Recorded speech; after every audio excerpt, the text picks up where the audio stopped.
¿Qué tal? Buenas noches, bienvenidos. Esto es Zona Franca. Felipe Zuleta es un hombre desparpajado y franco. Lo escuchamos todos los días en la radio y lo vemos en televisión. Un hombre versátil, de buenas maneras, amante del periodismo y ahora se estrena como escritor. Decidió contarlo todo, su niñez, su infancia, su adolescencia y su vida entre pruebas duras, el éxito, amores y desamores. Se desnudó y nos contó en un libro la historia más allá de la familia presidencial. Él, nieto del expresidente Alberto Lleras Camargo, habla de su sexualidad, habla de amenazas y hasta del exilio por el que vivió años fuera del país en Canadá.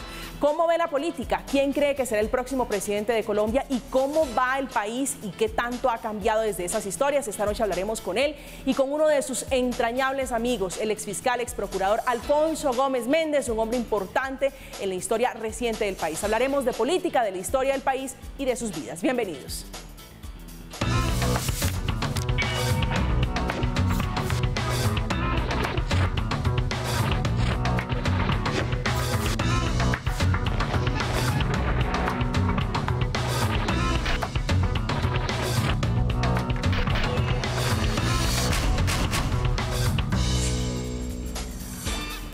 Pues antes de arrancar con el tema de hoy, que es la entrevista con nuestro queridísimo, un hombre que adoro, que personalmente admiro mucho, que es Felipe Zuleta, vale mencionar la noticia del día, una noticia negra, una noticia trágica, que es la muerte de la pequeña Salomé, una niña de 5 años que resultó con graves heridas luego del atentado en un calle en el sur de Bogotá, atribuido recientemente por la disidencia de las FARC. 2 niños en total son las víctimas que deja este ataque terrorista. Pues saludo entonces a mi querido Felipe Zuleta, que es abogado de la Universidad Externado de Colombia, periodista, columnista, ahora escritor y también cónsul en Boston en el 2009, candidato al Senado. Una vida amplia, Felipe, por la vida pública. Bienvenido. María Camila, muchas gracias. No, una vida azarosa. Vea, a mí me llama mucho la atención porque la gente cree que yo soy realmente un oligarca. Claro, yo aprendí, eso es antipático, a gatear en palacio. Pero yo pasé de una familia pudiente, importante, de lado y lado, a la pobreza. Mi padre nos abandonó, se alcoholizó, se quebró, y pues eso, digamos, eso lo puede a uno deformar o formar. A mí yo creo que me formó. Con los años uno aprende a respetar, a querer a la gente. A lidiar con eso. No, ya. Hombre, a mí el libro me lo recomendó hacer la doctora Marta Escobar, mi psiquiatra, a la que yo voy todas las semanas. Usted sabe que yo soy... Yo heredé de mi papá solo 2 cosas: las enfermedades mentales, el trastorno obsesivo compulsivo y la depresión crónica severa. Y yo le echaba todos estos cuentos a mi psiquiatra, y un día me dijo: usted tiene que escribir estos cuentos.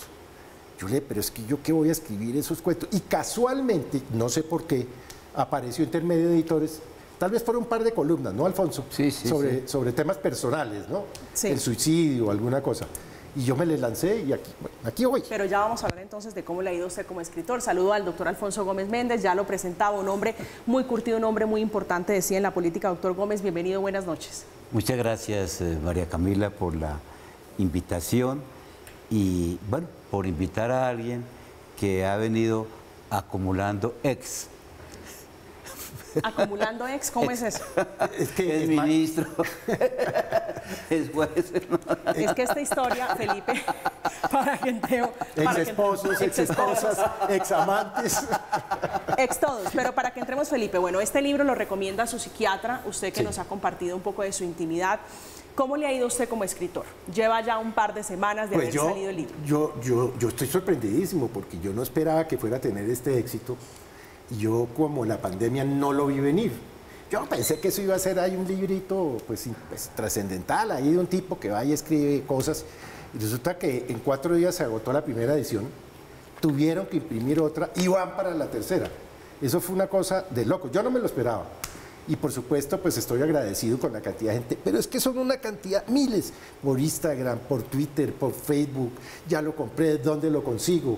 Entonces yo no me lo esperaba. Y además, el primero que lo leyó fue el doctor Gómez. O sea, él fue el filtro. No, voy a contar una intimidad, ¿me deja? Por favor. Yo tengo una columna... Felipe, imagínese si Felipe se va a reservar cosas. Tengo una columna hace 25 años en El Espectador todos los domingos. Y eso hace que el doctor Gómez me las edite. Es la única persona que se lee mis columnas el jueves en la tarde. y por eso no me han demandado, no me han rectificado, pues porque son los ojos de un abogado constitucionalista, penalista. ¿Y qué abogado? No, pues ¿qué abogado? Pues es que usted no es fiscal general, procurador general, etcétera, porque sí.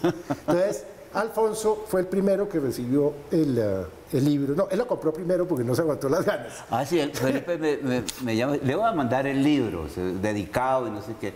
Él lo que no supo es que yo inmediatamente lo mandé a comprar. Aquí lo tengo todo subrayado. Pero mírelo, es que lo subrayó todo. No, es que todos estamos en Todo eso, Felipe. Es un libro muy rico y muy fácil de leer. Y antes de que él me mandara el libro con la dedicatoria, hice la columna. Una columna maravillosa. La leí. Felipe Zuleta Lleras sin tapujos, que también, porque cogió las partes fundamentales. El tema político, el tema familiar, el tema de el gobierno Barco, donde nosotros nos reencontramos. Es que Barco, Alberto Lleras, pero María Camila, una cosa que también, esa es la única persona a quien yo le he mandado previamente una columna. Por todo lo que eso significaba, yo le dije, Felipe, te voy a mandar el borrador de columna. Si hay algo, como es tanto de su vida personal, si hay algo que hay que cambiar o modificar o no enviarla, no, es más, le hago también una confesión. Yo tenía una columna alterna. Porque qué tal que a Felipe no le guste que yo diga, por ejemplo... Que se incomode con esta columna. Claro, que ha tenido relaciones con hombres casados que no da los nombres, pero que puso a agotar las existencias del Omotil. Entonces... En Bogotá. Pero bueno, para que entremos a hablar del libro, Felipe, ya en materia, esto es una especie de catarsis que usted hace. Es correcto. Este libro me sirvió a mí como para sacarse uno toda la mierda que tiene en el corazón y en el alma, porque uno no se puede morir con eso. Tiene que perdonar a los papás, que se suicidó, que las señoras no sé qué, que el abuelo Zuleta no sé qué, tiene que sacar esa cosa, porque no se puede ir con eso, ¿no? Ahora, lo que pasa es que, pues, no todo el mundo quedó contento, como yo lo decía. Yo tengo primos que quedaron muy mortificados, pero bueno, es la visión de ellos. Y como le dije hoy a Marisabel Rueda en la entrevista que generosamente me hizo en El Tiempo, nos encontraremos en los entierros. Y eso, porque yo no voy a entierros hace 6 años, desde que murió un gran amigo mío, Germán Jaramillo. Hice catarsis. Es una maravilla, mire, ese es un ejercicio, sentarse uno. Ahora, es difícil porque yo no sé manejar los tiempos.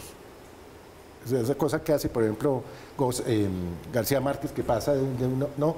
Entonces yo decidí hacerlo desde que nací hasta que el día que cumplí 62 años. Y la familia que nos cuenta Felipe, además, porque el nombre, el título es muy significativo, más allá de la familia presidencial. ¿Qué quería Felipe con esto? ¿Qué tipo de familia nos presenta Felipe Zuleta en este libro? Pues, como dice Juan Gosaín en el prólogo, es mostrar la parte humana y familiar de mis abuelos Lleras Puga. Porque, y Alfonso lo conoció mucho al viejo Lleras, ese viejo era, lo digo con cariño, era tan frío que Usted quemaba. lo describe como frío. Sí.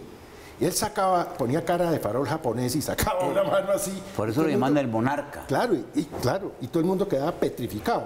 Pero en familia nos recibía, nos recibió cuando mi padre nos abandonó, estudiaba conmigo historia del derecho, fumaba a escondidas, entonces yo lo acompañaba a caminar y fumaba a escondidas y me decía, saque un presidente, doctor. Y nos íbamos para Santana, en el norte de Bogotá. Esa época, que escoltas ni nada, eso tenía un señor que se llamaba el señor Conde, que era escolta de sombrero y abrigo. Y fumaba a escondidas y llegué y mi abuela regañó. No, esa parte íntima, era un viejo de un cariñoso, y le pasó una cosa ya a los 70 años, que yo la relato en un libro. Se encerró, no recibía sino a Carlos Pérez Nozaray y Hernando Santos, en ese entonces director del Tiempo. Y yo le dije, ¿usted por qué se encerró? Y me dijo, y esto pues a gente no le gusta. Yo, ¿sabe una cosa, doctor? Yo no resisto la mala condición de los colombianos. Y había sido 2 veces presidente, porque los conoció. ¿Y era así de frío, doctor Gómez? Sí, pero, a ver, Alberto Lleras, lo mencionamos ahí, es de los personajes que le hace mucha falta a Colombia. Presidente por primera vez a los 39 años. ahora que tanto alarde se hace de la juventud, a los 39 años fue presidente, reemplazó a López Pumarejo en un momento de crisis.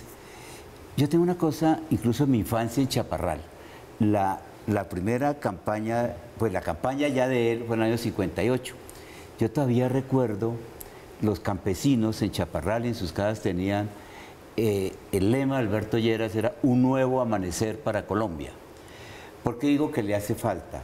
Primero porque, hombre, distante sí, no se dejaba tocar. La dignidad presidencial nunca se le dejó manosear y nunca mezcló política con negocios. Una cosa que sí hace mucha falta ahora, que los políticos no hagan negocios. Lo que Felipe cuenta. Que era un hombre más bien sencillo, un hombre más bien... El nieto de un hombre, tal vez el hombre más poderoso que hubo en la segunda mitad del siglo XX, 2 veces presidente, tuviera que pasar a Ulagas porque tenía, por dificultades económicas, el nieto de Alberto Lleras. Y como Felipe cuenta muy bien, vivía de su pensión de manera austera, siendo tan poderoso, nunca se le subió el poder a la cabeza. Felipe, es que ese es un episodio muy llamativo, lo retrata muy bien el doctor Alfonso. ¿Cómo usted cuenta lo que muchas personas jamás se hubieran imaginado? Es decir, el nieto de un presidente, de uno de los tipos más poderosos para esa época, pasando vicisitudes, pasando necesidades, pero él decide darle la mano. No, él nos llevó a vivir cuando mi papá nos abandonó, eso fue a principios del 71. Se alcoholizó, se quebró porque fue y se metió por allá en Turbo a sembrar banano y no sé qué. Y se fue alcoholizando poco a poco. Es decir, él pasó de ser un borracho social a un alcohólico anónimo, donde estuvo hasta que se suicidó.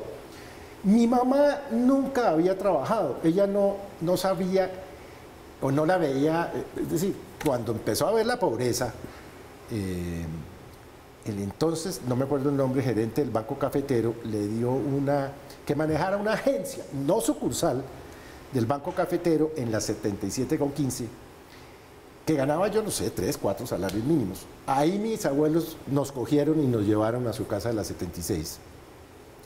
Pero entonces, en algún momento, pues mis abuelos, ya es que con 5 cafres, ¿no?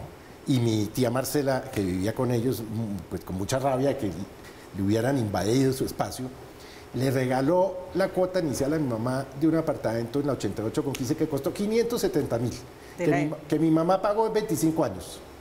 Y ahí nos fuimos a vivir con mi mamá. Ella pues trabajaba y nos tocó hacer lo que nunca habíamos pensado: lavar los baños, tender las camas, ayudar en la cocina, porque no había con qué pagar una empleada del servicio.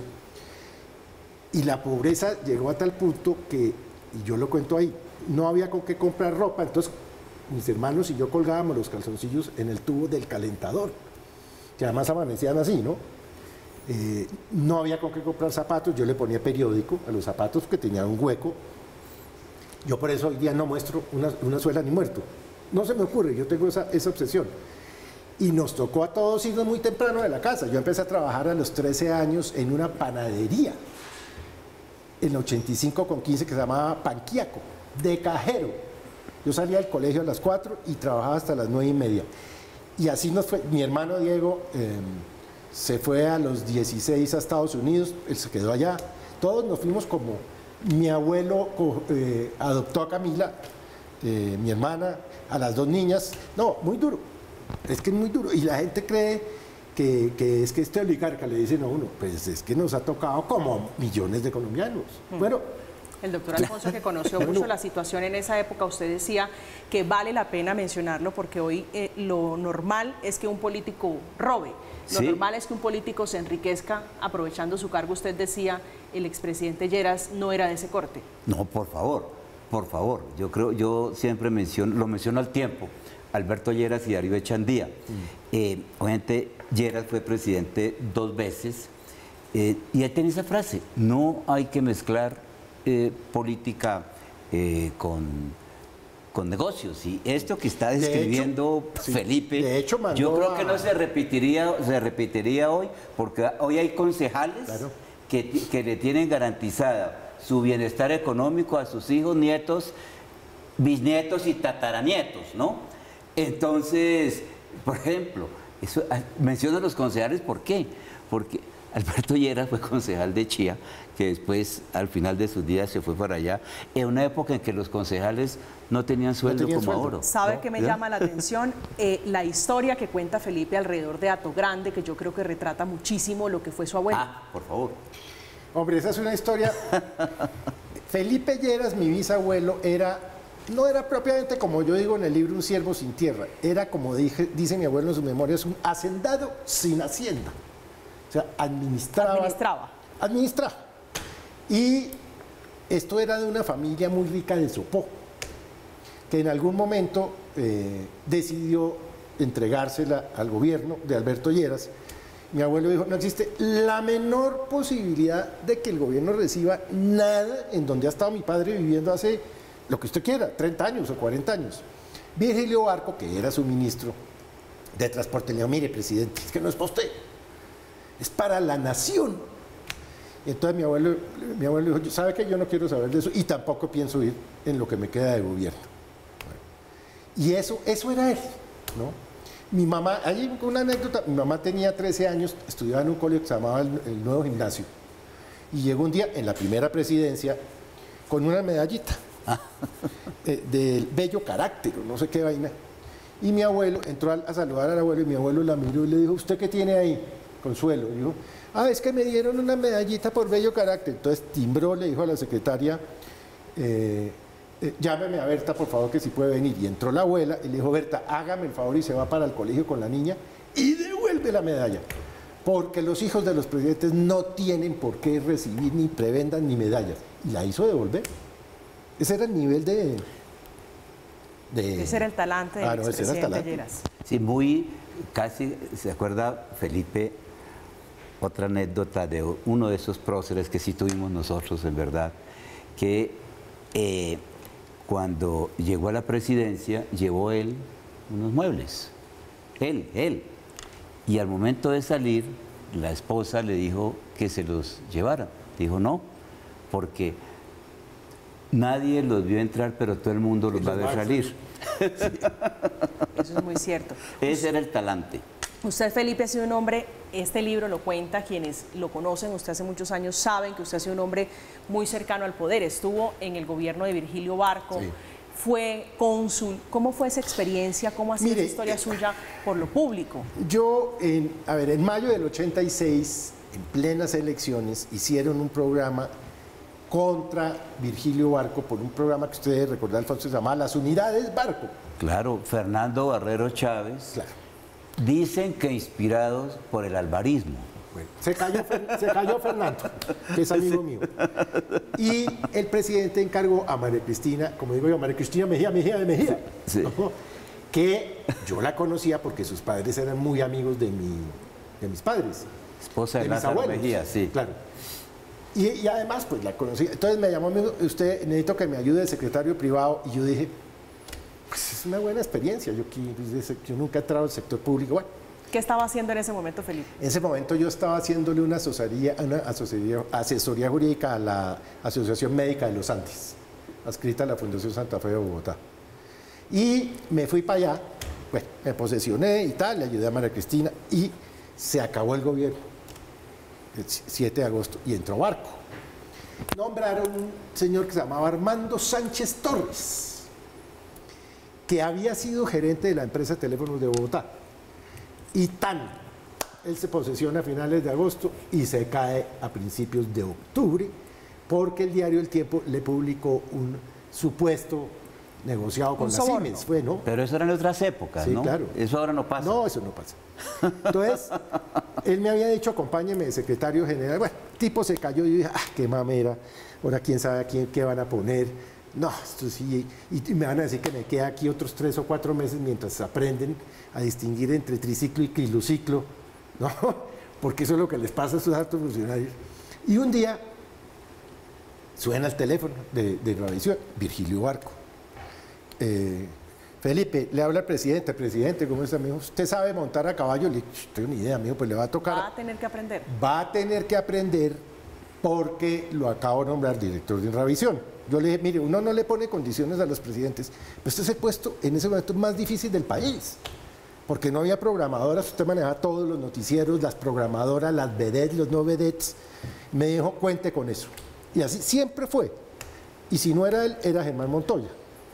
Y yo acepté irresponsablemente y él irresponsablemente me nombró. Estuve ahí 3 años hasta que Felipe describe muy bien la personalidad de Virgilio Barco. Ah, este es un personaje. Sí, es decir, yo diría que el último liberal. Yo creo, no, sin duda. ¿No? Yo tuve muchas experiencias con él. Es que usted fue procurador en esa época. Yo fui procurador cuando lo nombraba la Cámara de Representantes y el presidente postulaba, pero era de una fuerza, de una energía que tampoco se dejaba tocar. No. Y tenía una relación muy curiosa con los periodistas. ¿No le gustaban? Yo recuerdo que a mí me atacaron mucho al llegar porque, qué sé yo, que porque había sido abogado de Jaime Mikkelsen, porque había hecho alianza con la Unión Patriótica. Y entonces en una rueda de prensa le preguntan, ¿y qué va a pasar con el procurador? Yo no, pues que está nombrado y posesionado y trabajando. ¿Qué más quiere? Y la relación con la prensa. En esa época tuvimos que asistir a muchos consejos de seguridad por terrorismo de siempre. Pablo Escobar. Sí, todo eso. Entonces generalmente nos íbamos en el avión con él. Y una vez él me vio que estaba leyendo El Siglo. Y me dijo, procurador, no lee esas cosas. Yo no leo nunca nada. Y estaba leyendo, lo que vi que estaba viendo era las candidatas a reina de belleza en cromos. Él. Es que no le gustaban los periodistas. Mire, él llegaba, yo fui el último año consejero de comunicaciones, el único, porque los demás volaron para la campaña de Gaviria a buscar teta, y a todos les dio teta. A mí me ofreció y no le acepté. Lo que llamaban el kinder de Gaviria, o llamaron que realmente fue el kinder de Barco. Claro, porque arrancó ahí con Barco. Bueno. Como la constituyente, que arrancó con la constituyente fue Barco. Pues la séptima papelera. Bueno, y entonces él cogía el periódico y lo cortaba, o sea, lo cogía y lo cortaba perfecto y lo iba metiendo como entre carpetas. Yo nunca supe si se la leía o no. Y yo le decía, oiga, hoy El Tiempo se viene con un editorial durísimo contra usted. ¿Cuántos votos sacó Hernando Santos? Yo no, ninguno. Yo saqué 4.800.000. Director del Tiempo para la época. Director del Tiempo para la época. Ahí hay una anécdota muy graciosa. Él tenía un grupo de amigos, acuérdeme, ayúdeme Alfonso, Mario Latorre. Mario Latorre, Germán Montoya, sí. Gustavo Vasco, Enrique Peñalosa, que eran básicamente... Creo que eran esos. Bueno, que el tiempo le dio por montar la vaina, que era un Sanedrín. Que lo llamaban Sanedrín. Bueno, un amigo del cual usted va a hablar ahorita, probablemente Fernando Cepeda. No, es que valdrá la pena gastarle tiempo a ese lagarto. No nos deje sin eso. Bueno. Todo hace parte del libro. Todo hace parte del libro. Bueno, entonces, yo convencí al presidente, le dije, haga un almuerzo, usted es amigo de Hernando, hagamos un almuerzo con Germán Montoya, Hernando Santos, Enrique Santos, no me acuerdo si estaban Rafael Santos y Enriquito, creo que no, y ya. ¿Para solucionar eso? Sí, para solucionar eso. Hernando Santos hacía 2 o 3 días había escrito, usted se va a acordar, una columna contra los politólogos. Dijo que los politólogos eran hijos de quién, que la política la hacían los políticos, que los politólogos, palabras más palabras, eran lagartos. Eso se le vino a la Universidad Nacional, el Rosario, los Andes, le tocó publicar todas las cartas y Barco le preguntó, le dijo, ¿qué ha pasado, Hernando? Le dijo, no, presidente, y le echó el cuento, es que no sé qué, entonces imagínense, me vino el mundo encima y ta. Y el almuerzo era para convencerlos de que no había Sanedrín. ¿Sabe cuál fue la respuesta de Barco? La leí. Eso le pasa por no tener un Sanedrín. Se tiró al almuerzo. No, pues ya no había nada más que hacer. Claro, nos morimos de la risa, pero pues ese era Barco. Mire, Barco era un personaje de muy buen humor, así usted no lo crea. Odiaba a los conservadores. No, era sectario. Pero total. Pero en el buen sentido. No persiguiéndolos. No, en el buen sentido. Recuerdo, perdón, un minuto. No permitía que se le hablara. Cuando en algún momento, cuando me atacaban como procurador, yo di una respuesta muy fuerte contra Álvaro Gómez, diciéndole más o menos que yo podía decir que era un símbolo del sonido por haber utilizado los pitos en la Cámara de Representantes en el año 43. Y esa noche, cuando el Falcon era Falcon, el teléfono del presidente, teléfono, sí. exacto, todo ya pues eso sí. se perrateó mucho. Entonces me llama Barco y me dice, muy bien, procurador, sígale dando duro esos gols. Mire, a mí ya pues como no me da pena. Establecieron el gobierno oposición. Él no, es que se moría primero antes que firmar un decreto nombrando un godo. Y uno entraba y le decía, presidente, fulanito de tal del partido, godos y hueputas, no quiero oír ese cuento. Bueno, presidente. Desde ahí se llamaron oposición. No, claro, es que no lo resistía tal vez por la violencia que lo sacó del país, la violencia de los godos que lo sacó del país. Y él era eso. Era muy divertido, a veces le daban unos piedrononones, entonces se emberracaba y entonces uno le decía algo, le decía, es que usted no ha visto un cocuteño arrecho, decía, no, un personaje. Pero es que es una lástima, Felipe, que el país haya desbaratado las dos cosas básicas de Barco, yo diría tres. La apertura gradual, sí, no que total. llegó Gaviria. Dos, Sí. la política de confrontación y no de negociación con el narcotráfico. Acuérdense, toda la confrontación. Así es. A Barco, todo el mundo decía, negocie. Barco no negoció con los narcotraficantes. Y tres, el esquema gobierno-oposición. ¿Por qué? Porque era acabar con la parte dañina del Frente Nacional y estimular eso, que hubiera partidos de gobierno y de oposición.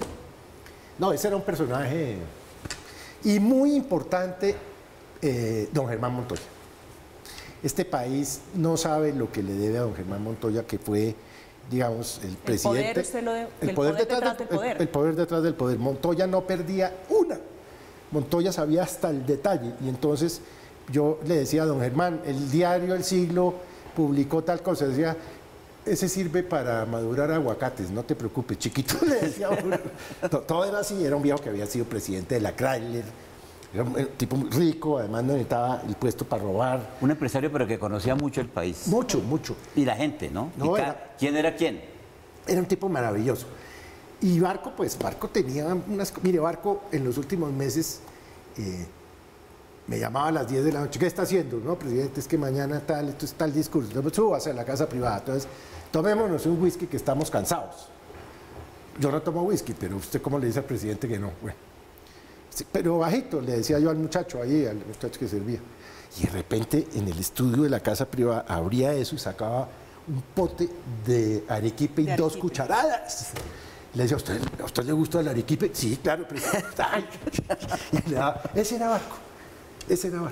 Era un personaje, mire, cuando la obsesión de él era las obras, porque era ingeniero civil. Permiso de obras. Todas las obras de la 68, la 53. En el 68, siendo alcalde, cuando venía el Papa Pablo VI, empezó a hacer todas esas obras.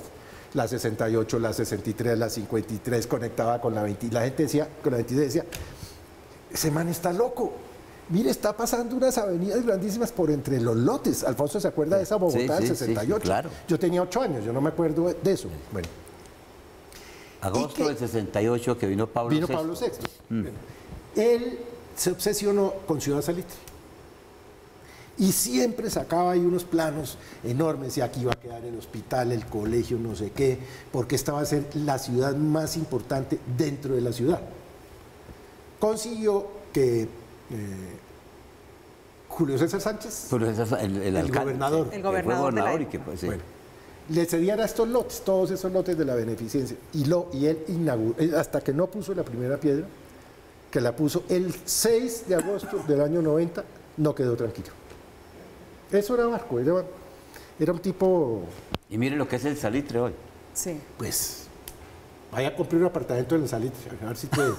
Porque él sí lo pensaba para clase media. Para la clase media. Por eso le metió hospitales y colegios y teatros y vaina, pero eso pues... Una gran concepción sobre la igualdad social y sobre la igualdad de oportunidades tenía Virgilio Barco. Sí. Felipe, hay una palabra que usted menciona muchísimo en su libro, por lo menos unas 5 o 6 veces, el doctor Alfonso, que se lo leyó, me corregirá. No, pero lo subrayó. Y es pacata. Sí. Usted habla de una sociedad pacata, para hablar de su vida, para hablar de todo lo que fue su niñez, su infancia. ¿Qué describe Felipe Zuleta? Sin chiviar le digo el libro. No, a ver, pacato es el que critica algo que moralmente no le parece correcto. ¿Sí, Alfonso? Hipócrita. El hipócrita. Morrongo. Falso. Morrongo. Morrongo, falso. Exacto. Farsante. Y resulta que hay ¿Como una... el impostor? Imposible. Es decir, detrás de todo exceso de virtud se esconde un gran vicio, ¿no? Los que son homofóbicos, por ejemplo, generalmente son homosexuales ocultos. Y Yo ese es un capítulo que usted retrata, Felipe. Pues yo siempre he dicho, entre más homofóbicos, más maricones. ¿Así? Ah, no, mire, eso cuando empieza, cuando alguien empieza a uno a insultarlo, a mí me dicen mucho en Twitter que eso es una cloaca, ¿no? Me dicen viejo marica. Y entonces Y yo usted digo, protesta por lo viejo. no, lo que me emberraca es que me digan viejo. Por eso. ¿No? Y entonces yo digo, este pobre hombre que me está escribiendo ahí, faltas que se lo coman, pero no se va a dejar. ¿No? Yo, por supuesto, no entro en esas peleas. Pero es una sociedad pacata, es una sociedad que convierte en pecado lo que para la iglesia es delito. Entonces, el homosexualismo es pecado, abortar es pecado. No, y resulta que es más grave ser pederasta que ser marica. Que es muy duro. Es muy difícil ser gay en este país. No, ser marica es para hombres. Créame, es que es esa vaina que se le bota a uno todo el mundo encima, por debajo, echan vainas, critican, y eso tal vez es un poco la validez de ese libro. Y es que yo ya me puse por encima del bien y del mal. A mí ya no me importa ni que me digan ni marica, ni nada, porque además todo eso es cierto, ¿no? Ahora tengo una vida estable, tuve un matrimonio maravilloso con Juanita, Alfonso la conoció mucho, una hija maravillosa que usted conoce, a María. Luego me casé con César Castro, ahí estuvimos. A quien también conozco. A quien también usted conoció. Usted ha sido el Celestino, parte de testigo de la vida amorosa de Felipe. Muy amigo desde la universidad. ¿Cuántos años tienen de amistad? Es que Felipe es de la universidad, porque pues yo fui profesor en el externado. Desde antes. Desde antes. Porque mi mamá presentó el primer proyecto de ley legalizando o que pretendía legalizar el aborto. En 1978. Su mamá que fue representante a la Cámara Alfonso Reyes Echandía. El doctor Turbay le echó la manito porque Turbay quería mucho a Lleras porque lo había nombrado en su momento canciller y llamó a mi abuelo y le dijo, a usted me molesta que yo meta a Consuelo en una lista. Le dijo, pues no me suena, pero pues yo qué hago si Consuelo necesita la plata. Y la metió y salió. Y presentó este proyecto de ley que son las mismas causales de hoy. Sí. Exactamente. Obviamente no le pararon bolas. No. Doña Consuelo, una mujer de avanzada, Sí, una mujer claro. Pero para su edad, Obviamente la hija de Alberto Lleras Camargo, ¿no? Presentando ese proyecto. Quienes la asesoraron fueron el inmolado Alfonso Reyes Echandía, su profesor, mi profesor, mi otro profesor, 2 años después el doctor Gómez Méndez, y mire usted, el padre Alfonso Llanos, sacerdote jesuita, que ya murió. Entonces, eso estaba, ¿no? Y de ahí con Alfonso, pues en la universidad, luego en el gobierno de Barco, hablamos todos los días por la tarde, nos morimos de la risa, echamos... Siempre hablamos bien de la gente, ¿para qué? No, yo le digo, Alfonso... ¿Rajan mucho? Sí. Y no llamamos por vainas raras, ¿no? Entonces yo le digo, bueno... Le voy a echar un cuento, hágame el favor, óigalo bien y que lo oiga la DEA, la CIA, el gobierno, la Policía Nacional, la DIJÍN, el FBI, la DEA. Fulanito de tal le pegó a la señora y se separaron. Y eso echamos... Es que duramos tiempos hablando por teléfono. Y esta amistad surge, doctor Gómez, porque Felipe, por cuenta de esas decisiones, esa visión liberal de la madre, siendo rechazado en la Javeriana. Sí. Que ese es un capítulo que usted cuenta muy bien allí. Y termina usted siendo su profesor. Claro, pero además es que como tenemos esa concepción liberal. El externado liberal. El externado liberal, pero además Virgilio Barco. Entonces, además, ¿verdad? Nos gusta conspirar. Ahora los cospis somos ¿Cada cuánto nosotros. conspiran? No, nosotros hablamos todos los días. Nosotros hablamos todos los días. Chateamos con la única persona que yo chateo a las 4 de la mañana es con Alfonso. Sí, porque yo me despierto a esa hora y Felipe también. Y a las 6 de la tarde él me dice, audible, y le digo, Audible. sí. Y entonces eso, vea, figúrese que fulanito lo cogieron y eso echamos chisme como un berraco. Pero mire que ese episodio del padre Gabriel Giraldo, yo estudié un año de medicina hasta que le pegué a una paciente. Porque ella le había pegado No, previamente. pues porque venía con una herida, había cogido así un cuchillo, una mujer de la calle. Yo estaba estudiando medicina y nos mandaban al centro Adriano Perdomo en Kennedy, los fines de semana, hoy Hospital de Kennedy. Bueno, llegó esta chica, yo le dije, su merced, esto le va a doler, esto es epinefrina, esto es un anestésico, y apenas con la mano buena llegó y ¡zas! Me pegó una cachetada y yo ¡zas! Se la devolví. Claro, me sacaron de ahí. Y hasta ahí llegó su No, carrera. pues al siguiente lunes fui a donde el doctor Malagón, que era el rector, y donde el doctor Janel, les dije, me retiro, pero usted promedio de 4.80, les dije, puedo tener promedio de 5, pero si a los 4 meses de haber empezado ya le di a la primera paciente, a los siguientes los mato. Entonces, de ahí salí a vender carros, un año. Claro, mi mamá me dijo, usted es un bueno para nada, usted no va a servir para nada, y yo, ay, bueno, sí, bueno.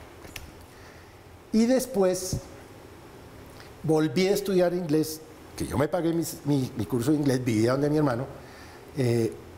Dije, pues me van a recibir en la Javeriana. Pues yo soy bartolino y eso es paso automático. Es que es casi que sin examen.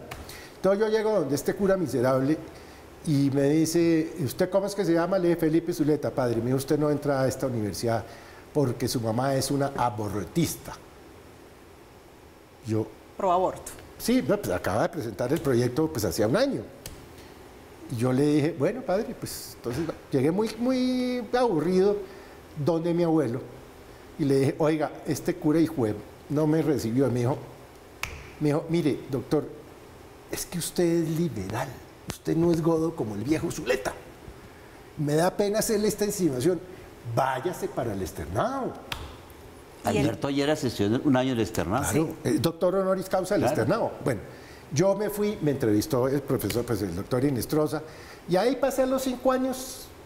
Pues, yo me divertía en la universidad, a veces me aburría con unos profesores, con otros no, pero fueron 5 años. Ahora, yo tenía claro que yo iba a estudiar Derecho para ser periodista, porque cuando traté o pensé entrar a comunicación social, mi abuelo me dijo, doctor, con todo respeto, periodista nace. Y No tiene se- que conocer cómo funciona No se el hace, Estado. claro, usted no puede confundir una providencia con un acto administrativo, con una resolución, si usted no sabe del recurso de apelación y en subsidio el de no sé, usted no sabe de derecho, no conoce su constitución, está obligado, o sea, está condenado a joderse. Y esa es la formación de abogado. Y esos consejos lo terminaron acercando, por ejemplo, a figuras como el doctor Gómez. No, pues claro, pues que no leo que fue mi profesor. Es ¿Y que, qué tal era Felipe como alumno, doctor Gómez? No, Felipe, díscolo siempre, pero brillante. O por eso mismo brillante. Además, usted sabe que yo me aburría mucho por ejemplo, yo me aburría mucho con un profesor que se llamaba, o se llama, ya debe estar viejo, usted sabe para dónde voy, Jaime Bernal Cuellar. Porque habla despacio. Yo hablaba como si hubiera tomado trago, no había tomado, no tomaba, pero y daba a procesar penal. Y eso era un mamotreto así, pero para explicar 2 artículos demorados, claro, el recurso, yo dije, no, yo no me mamo este viejo. Entonces me fui y compré el libro. Y yo a este viejo no le vuelvo. Y yo tengo la vaina que tengo memoria fotográfica. Yo me leo una página y me acuerdo de todo. Entonces yo empecé a leer esa vaina y le ponía papelitos y no sé qué. 5 le saqué, ¿no? Después quedó muy mortificado por una columna que yo escribí, Alfonso, en la que lo menciono porque no sé si él estaba opuesto al doctor Parra. Eso fue como en la campaña del nuevo rector. El nuevo rector, sí. Entonces estaba, y yo sé que estaba indignado porque llamó a mi otro amigo, el profesor Bejarano, y le dijo, este señor Zuleta, que no sé qué, y Bejarano le dijo, está muerto de la rabia, profesor Bernal. Pero usted es genio, figura hasta la No, sepultura. es que yo me voy a morir así. Irreverente, muy liberal, un hombre sin tapujo. El prólogo de este libro de Felipe Zuleta fue escrito a propósito por un hombre también que es símbolo en el periodismo, Juan Gosaín, quien aseguró que puede uno por primera vez encontrar un reparto humano familiar de Alberto Lleras Camargo, 2 veces presidente de Colombia, uno de los personajes más fascinantes de la historia del país y al que hasta hace poco sabíamos muy poquito y se había encontrado muy pocas descripciones y también muy pocas descripciones descarnadas de su solemnidad y de su familia. Estamos en Zona Franca hablando con Felipe Zuleta, estamos hablando también con el doctor Alfonso Gómez Méndez de este libro que se llama Más allá de la familia presidencial. Vamos a hacer una pausa, ya regresamos.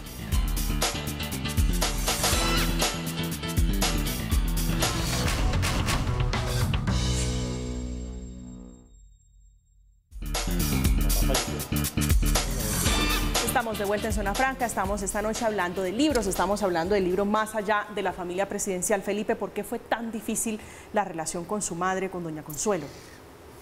Porque era una... Primero por lo que les contaba, porque ella no estaba preparada para esa vaina de tener que trabajar a los 40. Mi mamá, nosotros teníamos unas monjas que nos cuidaban, que eran unas monjas que tenían un convento arriba de las 60 y pico, que pagaban el convento, los gastos del convento, cuidando niños ricos. Y pues mi papá la abandonó, tuvo que empezar a trabajar con 5 hijos en pobreza, y eso le fue volviendo un poco el temperamento duro, ¿no? Pero nunca estuvieron de acuerdo, es decir, ni siquiera en una decisión como casarse con Juanita. No, cuando yo me casé, ella vivía en Washington porque Betancourt la había nombrado ministra consejera ante la OEA. Entonces la llamé y me dijo, me voy a casar con Juanita Castro. Y me dijo, yo no voy a eso porque yo no quiero ser testigo de estupideces. Yo dije, pues no, bueno, no venga. Y cometimos el error de irnos para Washington. Entonces tenía unas entrevistas de trabajo para el BID, el Banco Interamericano de Desarrollo. Y mi mamá dijo, pues véngase para acá y se ahorran lo del hotel y la vaina. La luna de miel. Sí, luna de mierda, decía mi abuela Berta Puga. Que uno tenía, era luna de mierda, decía mi abuela Berta. Bueno, como buena chilena, ¿no? La luna de mierda, pues. No, eso fue el infierno. Y un día me dice, usted está muy mal casado, pero Juanita está peor. Yo dije, no. Le dije, PhD en buenos matrimonios, con 2 matrimonios encima. No sabía que usted tenía doctorado en tan buenos matrimonios. Y después le hice una maldad que fue que le cambié los zapatos. Mi mamá era Mr. Magoo, le decían, no veía nada. ¿Tú te acuerdas, Alfonso? Que unas gafas así. Le cambié los zapatos, pues los ponían así, le puse un verde con el otro, ¿no? Duró 15 días con un zapato de uno y otro de otro. Y yo cagado. Felipe, ¿no? ¿Ah? Travieso. Travieso. Pero me moría, le decía, ahorita, mire cómo va disfrazada. Bueno, pero después de eso, yo decidí, llegué acá, me nombraron director de Irravisión, salió en el periódico y me llamó y me dijo, yo no le voy a llevar cigarrillos a la modelo porque usted no sabe hacer nada y lo van a meter preso. Le dije, no se preocupe, que a mí alguien me va a llevar cigarrillos, eso es lo de menos. Y de golpe no es la modelo, es la picota, o sea que usted tranquila. Bueno, y yo dije, yo no me voy a echar encima esta pelea con mamá porque entonces no va a vivir tranquila ella, no va a vivir tranquilo yo. Y yo dije, esto se acabó y yo le dejé hablar desde el 86 hasta el 93. Un día me llamó mi hermano y me dijo, mamá se está muriendo de cáncer y quiere verlo, un cáncer en el páncreas y no sé qué. Yo digo, bueno, yo voy, entonces pasé y entonces arreglamos el tema, ella ya estaba pues en la vaina de su muerte, mi hijo cuídese mucho, yo he sido muy dura, yo también le dije, yo también, ta. Bueno, eso quedó, digamos, bien solucionado. Ella murió tranquila y yo, que soy un bárbaro, ella murió en su casa, en su apartamento ahí en el 88. Yo no estaba, fíjense las cosas, yo no estaba en el preciso momento en que se murió. Yo me había ido a, no sé, a trabajar o algo. Entonces, cuando llegué, mi hermana me dijo, vaya, despídase de mamá que ya se murió. Le dije, no, yo muertos sí no quiero ver. Yo eso no, a mí no me ponga a ver muertos, no quiero, no me interesa ver muertos.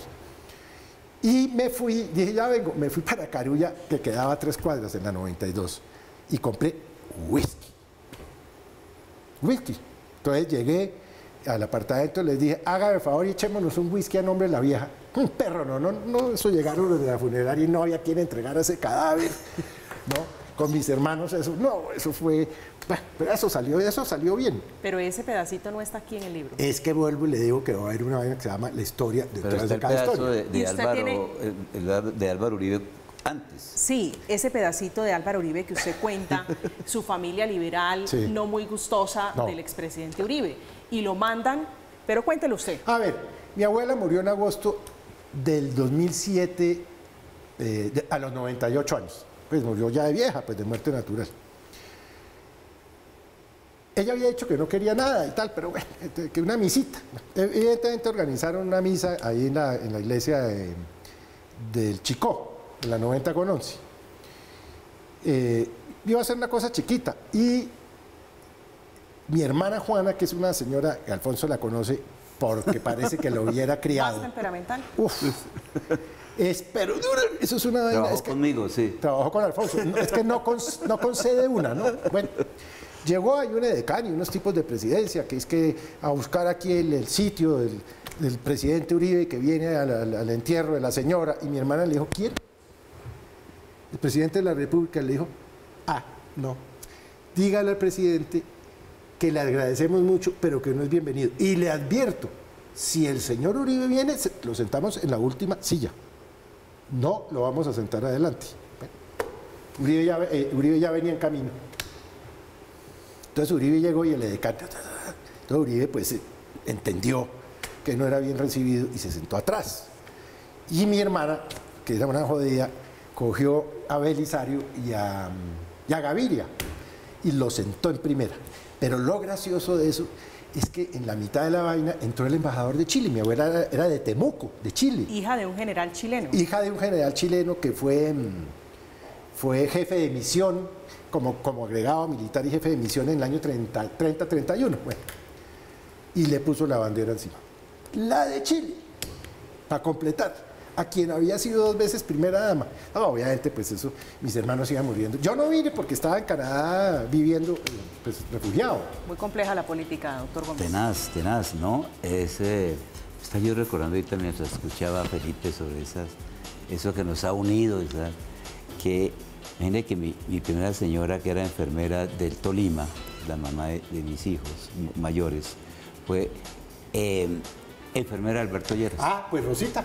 Rosita, sí. Rosita Lugo, sí, Rosita Lugo, una enfermera, un ser humano maravilloso sobre todo, pero una enfermera, pues cuando se enteró que mi abuelo estaba enfermo, llamó a mi abuela Berta, porque la admiraba, la quería y tal vez la había conocido en alguna clínica, o yo no sé, no tengo claro.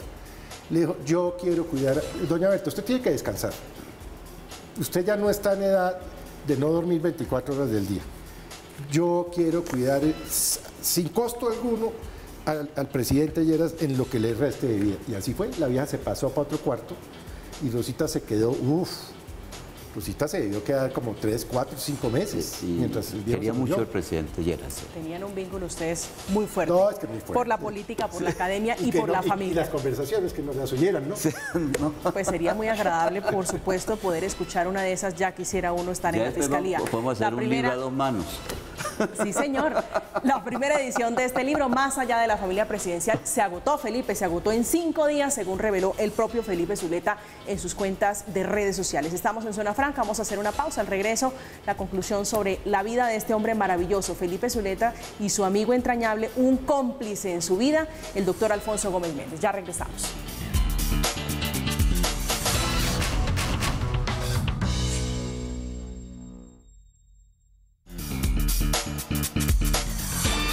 Estamos en Zona Franca, ya llegando al final de este espacio. Lastimosamente, Felipe, se nos está agotando el tiempo. Yo creo que nos da para 2 programas más Sí. acá conversando con el doctor Gómez. Pero después de que se lea el libro, con eso saben cómo es la vaina del chisme.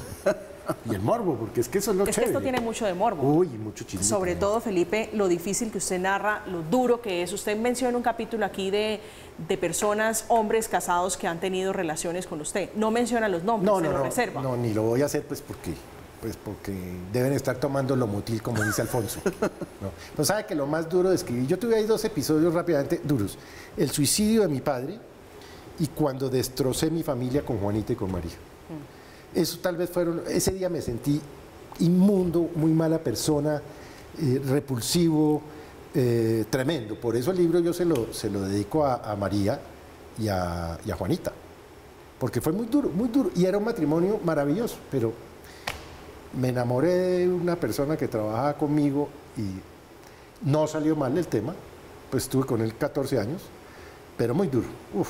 ¿Y usted fue testigo, doctor Gómez? Sí, porque pues por esta cercanía con Felipe, conocí desde luego a César muchas veces, reuniones en mi apartamento, de cuando nos reuníamos con mucha gente, con presidentes, con políticos, periodistas.